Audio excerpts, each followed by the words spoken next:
અમે તો પાટણવાસી ચેનલમાં તમારું સ્વાગત છે। આજે હું ઝટપટ બની જાય એવા સ્નેક્સ બનાવું છું। ચાલો હું બતાવું।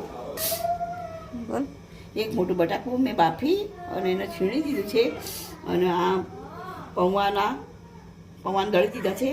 આ ચીલી ફ્લેક્સ, આ મરી પાવડર અને હવે હું એમાં મીઠું લઈશ અને થોડું ધાણા જીરું, હળદર નાખીશ, અંદર થોડું મીઠું નાખીશ સ્વાદ અનુસાર, ધાણા જીરું લઈશ, આ પાવડર નાખી દઈશ અંદર મરીનો,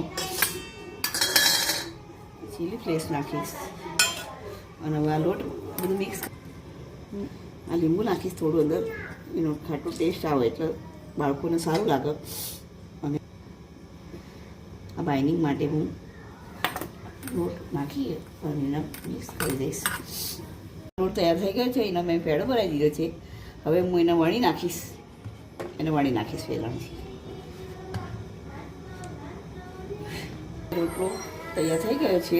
હું હવે નાના નાના એના સ્નેક કરી દઈશ, તે કટ મારી અને કરી દઈશ, પછી હું એને તળી દઈશ। અમારા સ્નેક તૈયાર થઈ ગયા છે। અમારું તેલ મેં ગરમ કરવા મૂક્યું, હવે હું એની અંદર નાખી અને તળી દઈશ।